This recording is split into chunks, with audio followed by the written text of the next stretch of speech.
Hi, I'm Max Keiser. This is the Keiser Report. I put a hex on you. I put a hex on you. It's all about witches. Stacy Herbert, tell me more. Max, Romania's witches curse income tax ruling. So because of the financial crisis and the collapse of banking systems and GDPs around the world, Romania's government has started taxing witches and fortune tellers from the 1st of January this year. And because of this, the witches are basically cursing the government. Now, Queen Witch Bratura Buzea is furious about the new law, and she says that she plans to cast a spell using a particularly effective concoction of cat excrement and a dead dog. This is her reasoning for it. We do harm to those who harm us. They want to take the country out of the crisis using us. They should get us out of the crisis because they brought us into it. And I might add, they brought us into it, the global banking cartel, through what could be called just as wacky as using cat excrement and dead dogs that they stuff into a concoction of some sort of securitized product. Yeah, well, the Goldman Sachs collateralized debt obligation, most of it is cat excrement and dead dogs. This is what they're finding. The Federal Reserve Bank's balance sheet in Washington, the reason why they're afraid to do an audit at the request of Ron Paul is because they know that they've got basically dead beetles, eye of newt, some old chicken bones, some dead cat excrement. That's about all they got at the Federal Reserve because the U.S. is technically bankrupt, insolvent. So these witches are fighting fire with fire. Yeah, they're fighting excrement with dog poop. So you mentioned the collateralized debt obligations backed by the subprime mortgages in the U.S. Here's a headline for you. Foreclosures may be undone by state ruling on mortgage transfer. This sounds like good news, doesn't it? This is the Massachusetts highest court is poised to rule on whether foreclosures in the state should be undone because of the securitization industry practices. At issue is whether a mortgage can be transferred without naming the recipient, which is a common securitization practice, and whether the right to a mortgage follows the promissory note it secures when the note is sold. So a victory for home buyers, for mortgage holders, will mean that many of these banks might have to buy back these mortgages that they foreclosed on. Right. Of course, that would mean losses for the banks. So what are the banks going to do? Hello, Obama? We need you to change some laws. That's right, Obama. You're our man. Just change the laws because we don't want to suffer any casualties. It's a national security. Change the laws, Obama. And Obama will be like, yes, sir, oh, Bank of America, I'll do whatever you want because the rule of law doesn't exist in the financial industry. No, not in America. Well, the next headline suggests that this could be true because remember, during the deepest, darkest part of the financial crisis, there was common cause throughout America against the Federal Reserve, whether you're right-wing, left-wing, progressive, unprogressive, red state, blue state, Republican, Democrat. Many people wanted to end the Fed. And what happened with Obama's legislation to repair the financial system? He empowered the Fed, the Federal Reserve Bank in Washington. So here's the headline for you, Max. Fed moves to gut predatory lending regulation. So the Federal Reserve is pushing a new mortgage regulation that would effectively eliminate the most powerful federal remedy for predatory lending. This remedy is called rescission, which is used to strike down demonstrably illegal or fraudulent loan contracts and void a bank's ill-gotten gains from such predatory lending practices. Under the Fed's new proposal, however, borrowers will be required to pay off the balance of the loan before the bank loses its right to foreclose. So that means borrowers could still lose their homes even in cases where banks have broken the law. I mean, they're going to strike down predatory lending laws, right? So they can reopen the predatory lending down there in the ghetto on Wall Street. So that Cleophas Jones, Jamie Dimon at JP Morgan in his big pink furry pimp hat can go up to the ghetto around America and say, I got your predatory loans, y'all, because I'm the pimp daddy, pimp shark. It's disgusting if you think about it that they applied ghetto economics, loan sharking, payday loans, crack dealing is the primary business, and sending out their ghetto gangbangers, the U.S. Pentagon-sponsored military, to go rape and pillage. This is the entire business model supporting these banks. So that takes me to this next headline, Max. And Obama's new chief of staff, William Daley, JP Morgan vice chairman, lobbied against financial reform, foe of healthcare bill, opposed Consumer Protection Bureau. He apparently was against it when Timothy Geithner called him to basically lobby JP Morgan for support of the Consumer Protection Bureau. He said at the time that he believed that there were sufficient consumer safeguards already on the books. Yeah, well, he's a stone cold liar. And he's obviously part of the same ghetto economics of getting America into as much debt as possible so that they become indentured servants, answering only to their slave masters on Wall Street who are shilling and slopping and slinging. They're debt slingers, not unlike the crack dealers. But we already know that. What I want to know is, how does Obama get up in the morning and look at himself in the mirror and not cry in embarrassment and shame? As an American myself, I am deeply embarrassed by this idiot who's totally in the service of the bankers. Well, speaking of bankers, Goldman Sachs may sell Facebook's stake without warning. Well, apparently, they have this deal for private investors to get involved with Facebook. They wrote in the bottom that they might actually be betting against them. Right. Well, last year, of course, they had to pay a $550 million fine for betting against their own clients. They broke the law. Now, in this case, in the Facebook deal, the securities laws say that if you have more than 500 investors, you need to disclose more about the company to the SEC. But Goldman Sachs said, well, the law doesn't apply to us. The law is for the small people. We don't, if the law is something that it gets in the way of us raping people, we just have you change the law. I mean, they're above the law. Remember, Blankfein said he's doing God's work. So, God doesn't have to obey the law, right? Another point is made by Simon Johnson, who in a piece called "Why Are Taxpayers Subsidizing Facebook and the Next Bubble?" He says that Goldman Sachs, remember, it was made by Hank Paulson into a bank holding company. So they're able to borrow from the Fed at 0%, and yet they're engaged, obviously, in very risky investments as if they're a hedge fund. Well, exactly. Under the Volcker rule, remember, the whole point was to shut down the proprietary trading desk because they were taking huge short-term risks that were underwritten by the U.S. public who had to bail them out. So to bypass that Volcker rule restriction, they've gotten into the pre-IPO market, which doesn't even exist. They invented it on the spot. There's no even regulations that cover it, and they've glommed onto Facebook. Well, we've been speaking about banks, and I want to go on to this next headline. This is from CNN Money. 2011, year of the bank run. This is a question they're asking because Irish bank deposits declined in November for the fourth straight month, the central bank said just this past week. Overseas deposits fled the country at their fastest pace in more than a year. And so they then asked the question, is a bank run about to bring Europe to its knees? But of course, will we even know? Because it could technically, we might even have to be bleeping out this word bank run here because they're starting to introduce legislation against even mentioning the word bank run. That's right. You can't say blah, blah, blah. No, you can't say blah, blah, blah, blah. No, you can't say it because it might cause people to be concerned about their deposits. Remember at Northern Rock in the UK, people were concerned because they were involved in predatory lending. They were offering 125% loans on people's homes, which we said at the time was unsustainable. The bank collapsed. There was a huge run, justifiably so. And then you got into this whole period of bailouts and off-balance sheet accounting and the shadow banking system. But yeah, of course, it's very Orwellian, isn't it? You can't tell the people that, hey, your bank's insolvent and you might want to move your money out of that bank, put it into a vault somewhere, own some precious metals or something of value. That in itself becomes, of course, terrorist speech, and you can't even have it.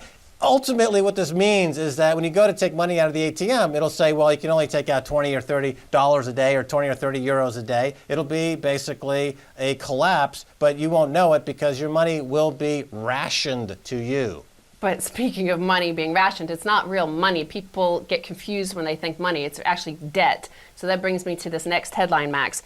Credit cards used to pay mortgage or rent by 2 million people. This is in the United Kingdom. 2 million people, or 6% of the population, is putting their mortgage payment or their rent on their credit card. This is inflationary, of course, because credit card rates are 16% on average in the UK at the moment. Many people, of course, are paying 30%.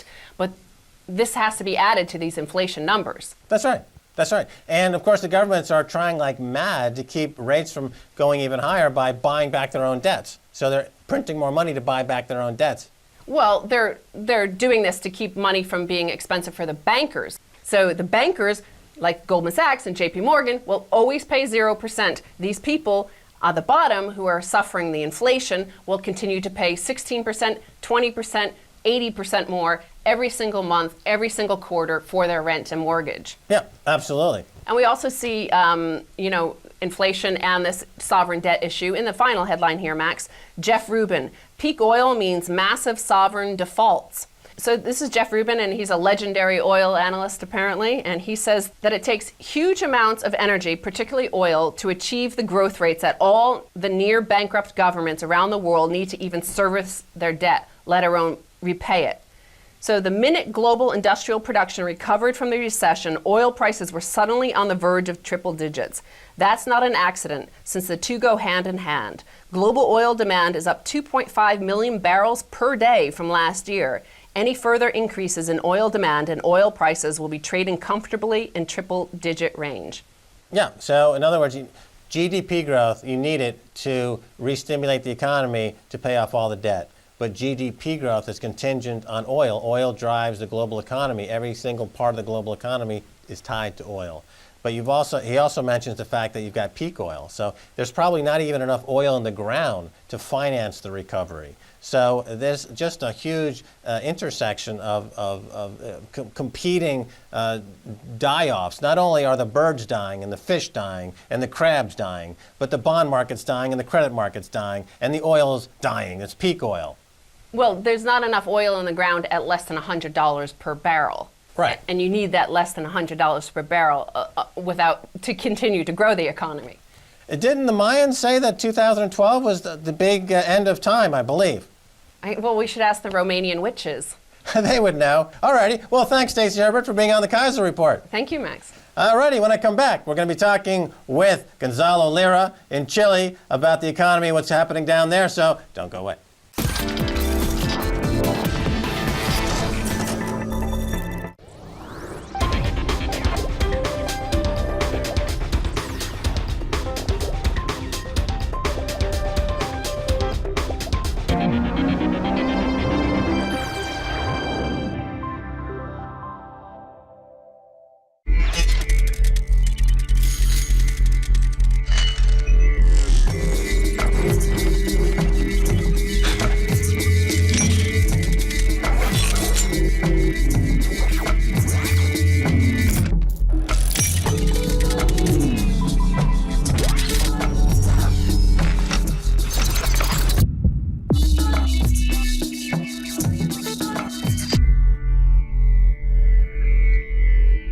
Hungry for the full story?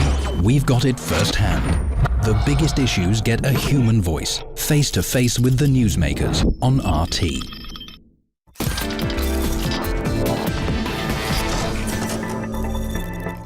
Welcome back to the Keiser Report. I'm Max Keiser. Time to go back to Chile and talk with Gonzalo Lira, one of the regulars here on the Keiser Report. Why? Because he's in Chile, and Chile and Brazil are like the only countries that are doing well these days. Gonzalo, welcome back to the Keiser Report. It's a pleasure being on, Max. Thanks for having me on. All right, now, Gonzalo, apparently Chile's central bank has joined the other insane central banks around the world. Bloomberg reports that Chile's central bank is to buy $12 billion to stem the peso region-beating rally.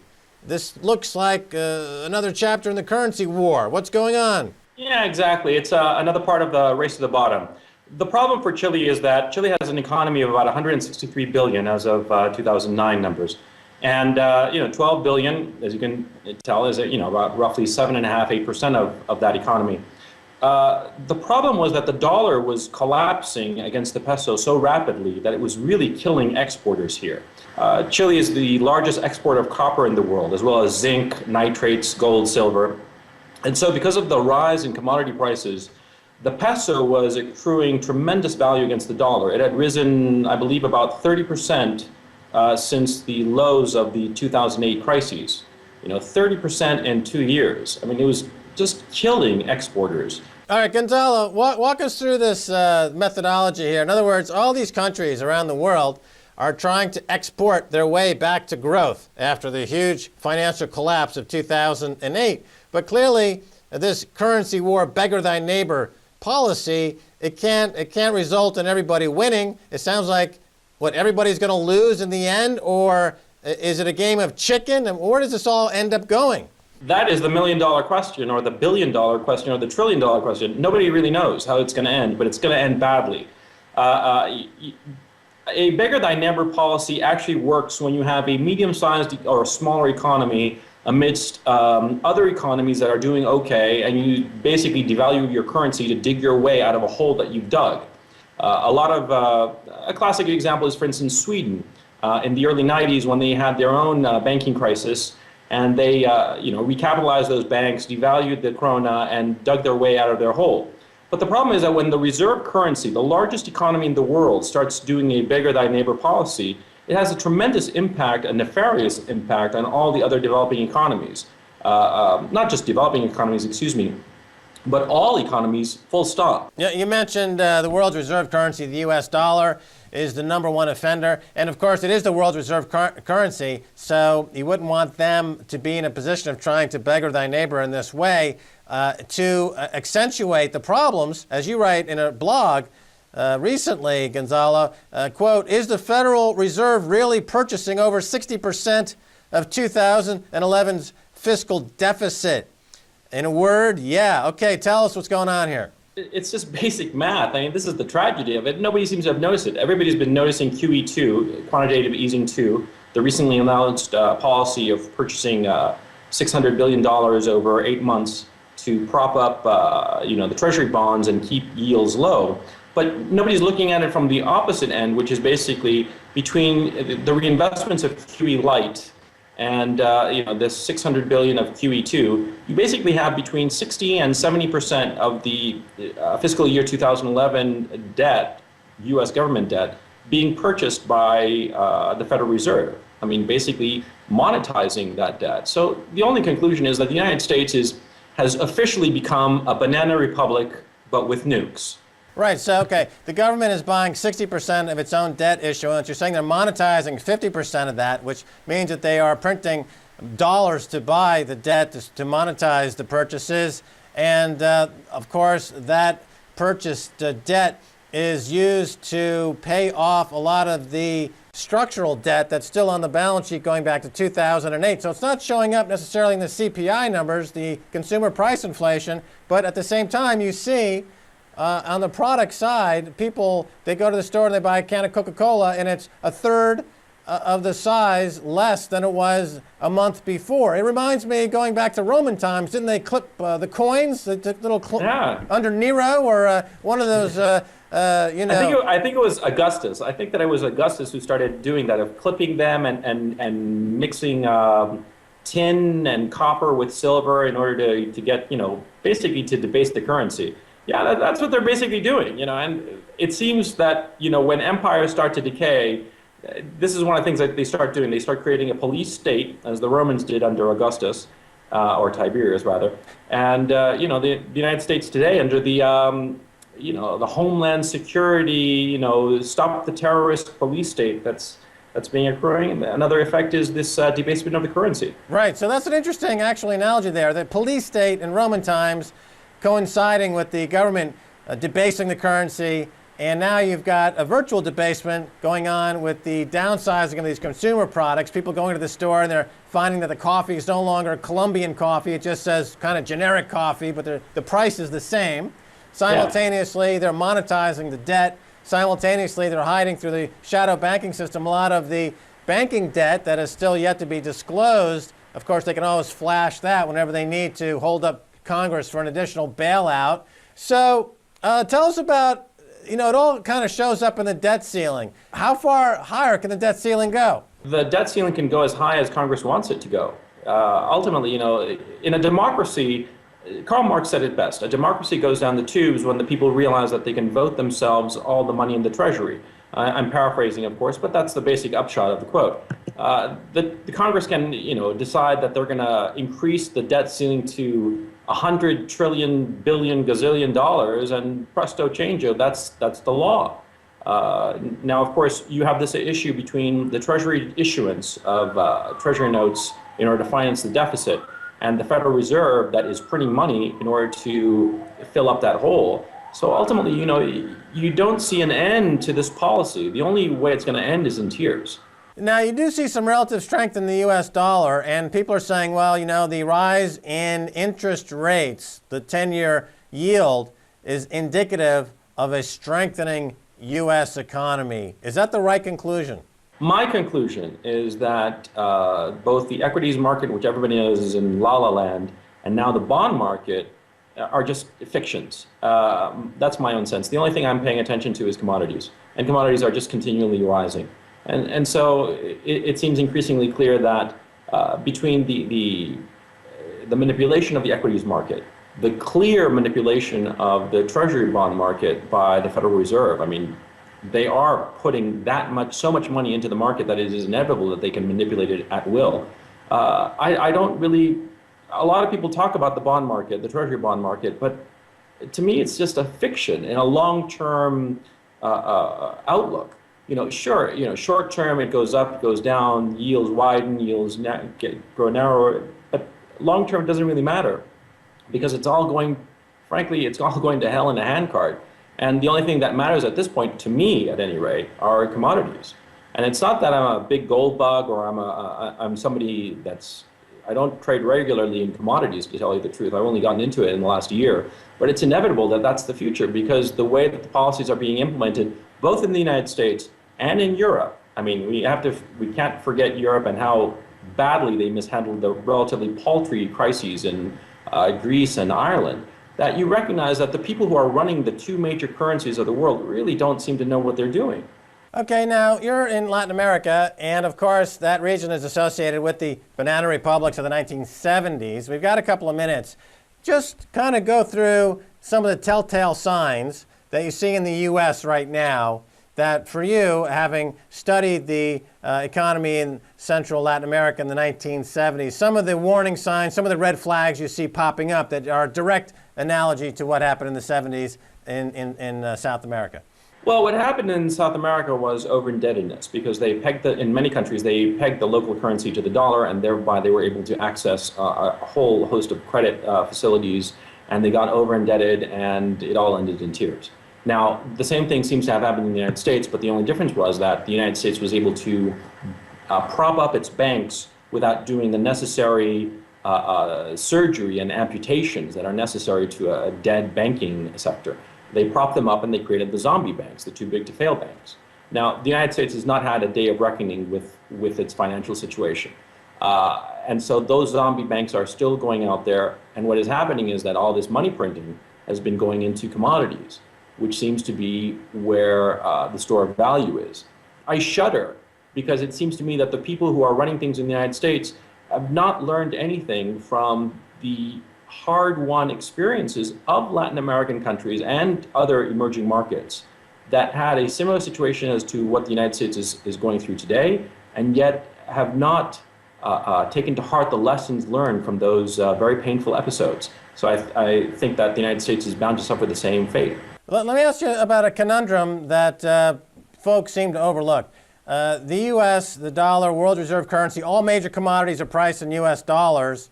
And here in the United States, people say, well, a lower dollar, of course, means that the U.S., through this beggar thy neighbor policy, is able to export its way toward a greater GDP growth. However, due to the fact that these commodities are priced in dollars, the lower dollar means that their import cost for the basic materials that go into manufacturing equal or more than offset the gain that they would pick up on the export side. Is that a conundrum that they're going to be able to escape, or is that another kind of, death knell for the dollar? I think they're not going to be able to escape that conundrum. You're exactly right. I mean, if you're trying to export your way out, but you need to import raw materials for your exports, then you're taking from Peter to give to Paul. It's not going to help your situation at all. And also, it's going to be hurting other countries that depend on dollar-denominated commodities, especially agricultural commodities. Something that I'm going to be writing about is how food prices are rising across the rest of the world, and hurting poorer countries because of this beggar thy neighbor policy. Now, of course, the United States has to look after itself. It can't be assigning monetary policy in order to make sure that the people in Bangladesh are fed. But still, this policy of beggar thy neighbor is having tremendous effects in the world economy. And since it's never been done before, we don't really know how it's going to end. But we can predict that it's going to end badly. Well, one last question, which, folks on Wall Street who are speculating in the paper market for commodities and for the most part driving the price higher on the paper side, of course, their budgets for food as a percentage of income is probably 1%. Now, so they don't feel the effect of a rising food price on their monthly budget, whereas people in developing countries like India, probably 60, 70, 80% of their income goes to food, and so it just smacks them right in the face. Now, can anyone explain to these people in Wall Street that they're speculating in the paper market is directly resulting in starvation and death in countries like India? Well, yeah, you could argue that, but you could argue much more closer to home because you don't have to go to India. You have to look at the poor people in the United States. I mean, poor people in the United States spend upwards of 70% of their income on basic necessities. I mean, I'm talking about housing, food, and clothing. If you're spending 70% of your income on housing, food, and clothing, and there's a serious rise in food prices, it's going to hit you and it's going to hurt you a lot. And I wrote a paper about this that I estimated that QE2 and the effects of QE2 in terms of commodity inflation as it would reach to agricultural products would affect roughly 80% of the U.S. population. So you don't have to go looking for poor people in India to see how this beggar thy neighbor policy is going to be affecting people. You just have to go to the middle classes and the lower middle classes of the United States to see how it's going to hurt them. All right, Gonzalo Lira, thanks so much for being on the Keiser Report. It's a pleasure being on. Thank you for having me. All right, and that's going to do it for this edition of the Keiser Report with me, Max Keiser, and Stacy Herbert. I want to thank my guest, Gonzalo Lira. If you want to send me an email, please do so at keiserreport@rttv.ru. Until next time, this is Max Keiser saying bye, y'all.